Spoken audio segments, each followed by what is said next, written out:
It's the season of harvest, traditionally a time of gathering in the crops and for giving thanks for all God has provided throughout the year. And today we're celebrating a harvest with a difference. This is the iconic Billingsgate Fish Market, and I'm here to try and persuade traders to part with their prize catch for a harvest festival of the sea. Harvest festival? That's incredibly generous of you. Pleasure. Thank you so much. Bless you. And I'm in the very north of Scotland, meeting a composer inspired by this beautiful coastline. And in National Adoption Week, we meet a family who felt called by God to adopt a very special little girl.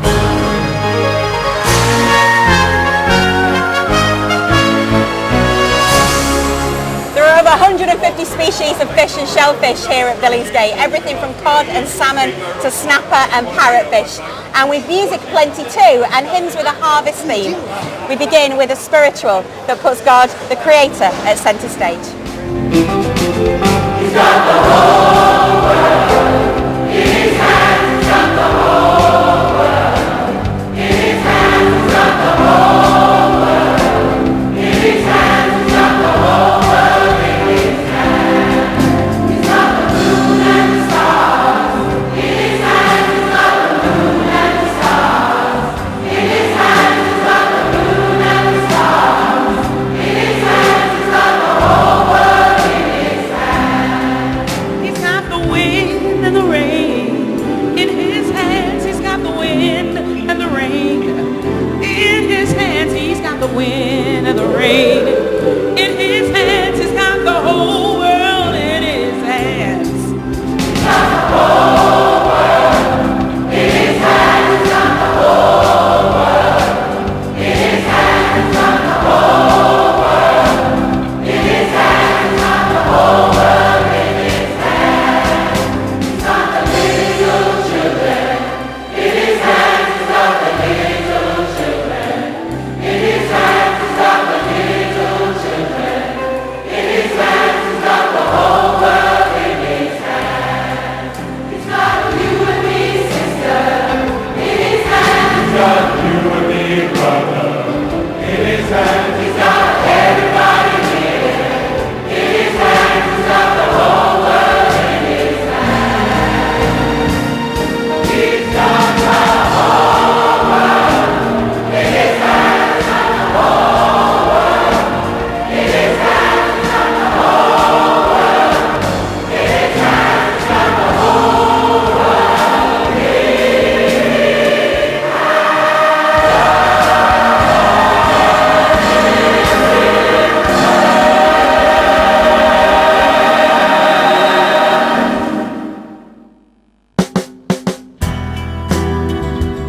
I love harvest time. With its tradition of displaying gifts of food in church and giving them to people in need. It's 5 o'clock in the morning and there's no pot of loaves or tins of beans. I've been invited here to the famous Billingsgate Fish Market to help collect produce for a very special church display which is going to go to charity.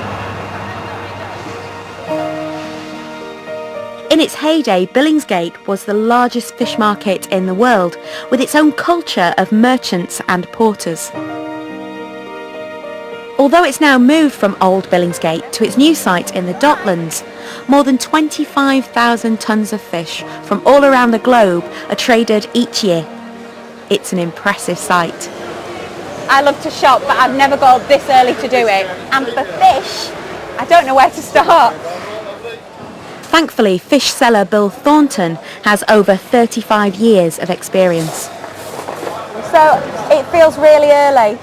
Why is everyone here so early? Early? Well, it's 2 o'clock. You're late. I mean, you've had a lay-in. So Bill, what am I looking at? That is a monkfish. But that's just the monkfish tail. Oh my word. There we are. That's the monk. Mackerel? That's mackerel. That's out of Aberdeen. Look at that. Look at that. That is beautiful. That was still sitting around a couple of days ago. The colouring's beautiful. Gorgeous. And that's lovely. So cheap and so easy to eat. And it's full of omega-3. That's what you want to eat. You're not just selling fish today, are you? You've got an important job today. What are we here to do? The important job today is a harvest festival tomorrow, which is an old tradition of the market. It's gone on As far as I can recall, it must be a couple of 100 years. Every harvest festival, all the merchants down this market are very, very generous, and they give fish as much as they possibly can. And then we take it to the church, St Mary's Uphill, and we do a fantastic fish display.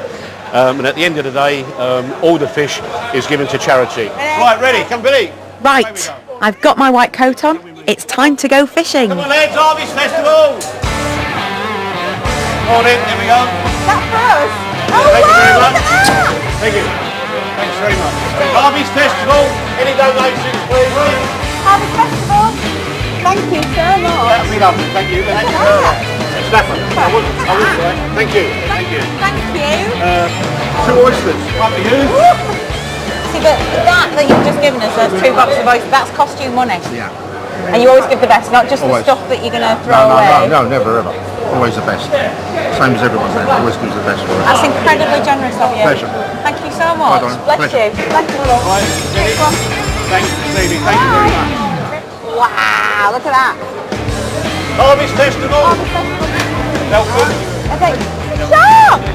Look at it. This one's alive. Oh, thank you so much. Thank you. Right, wait, that way. How much you got to spend? Nothing. She'll pay for you tomorrow. Pray for you. Thank you so much. Yeah, look, fantastic. Yeah. So, Bill, how have we done? This morning we've done very, very well. The merchants at Billingsgate Market have been very, very generous. Very generous. So, I'll be honest with you, I'm surprised we've got as much as we have. it's quite overwhelming, isn't it? Yeah, really? it is. I just hope tomorrow the display will match their generosity. And what does it mean to you to take all this into church? Oh, humbling. The reason we do it, Jesus was a fisherman, and he went out and Sea of Galilee with the disciples, and when it was rough and they wasn't catching anything, he walked out the calm waters, he said, fish on the other side, and they did, and up it come. Our fishermen are not as lucky as that,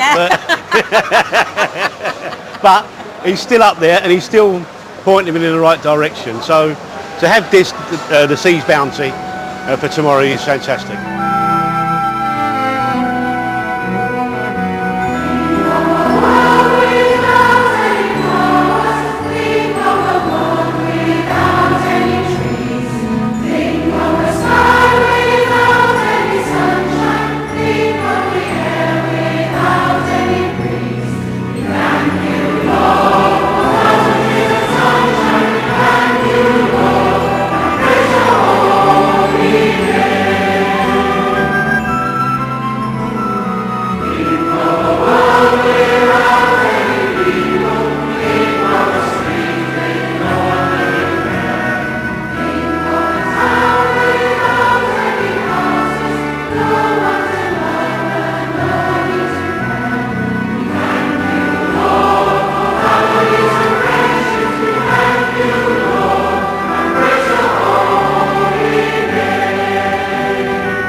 As well as this being the harvest season, it's also National Adoption Week.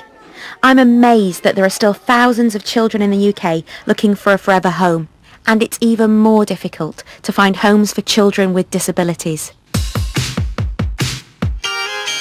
Alan and Claire already had children of their own when they felt called by God to adopt their youngest daughter. The family have asked that we don't show their daughter's face to protect her identity. I had a long period of illness. Before I was ill, we were discussing about having the fourth child, and it was quite a hard decision, and twice during that time I woke up having had a dream. God quite clearly said to me, give this fourth child over to me. So he wanted me just to let go of this whole thing of having a fourth child, which is pretty hard. After I got better from that, we started looking at it again, and we just thought that maybe this was the time to consider adoption. And then suddenly we were whisked up with the whole process of interviews and things like that. We talked about it and we decided we wanted to adopt a child with disabilities, and the adoption agency were kind of like, are you sure? And that was increasingly then quite a strong desire within us to provide a home and a family for a child that would be considered hard to place. Also, we felt that our children, they're all very caring and compassionate, and when we talked to them about it, they kind of went with us on the journey. She was described as having a global developmental delay, and I think that was shorthand for we know there are a range of difficulties, but it's too early to describe them fully. She was only 14 months when she came to us, and he didn't walk till she was 23 months. She always presents about half the age that she is. She will always have a lifelong learning delay.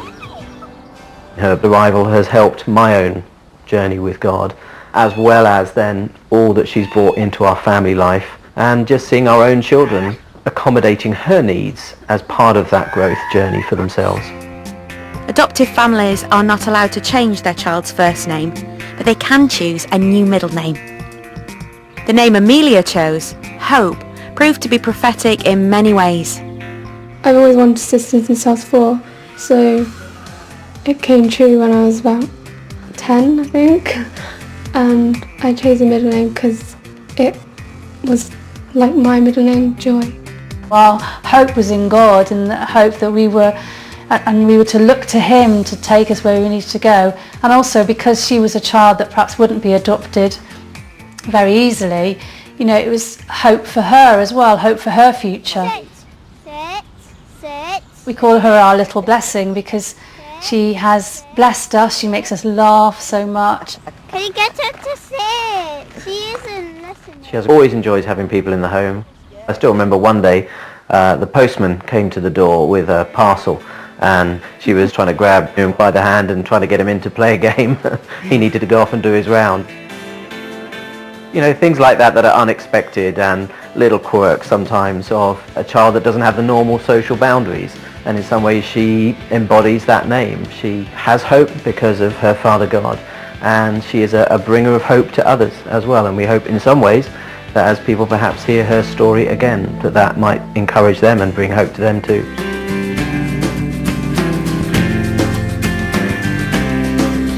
Every joy, every smile.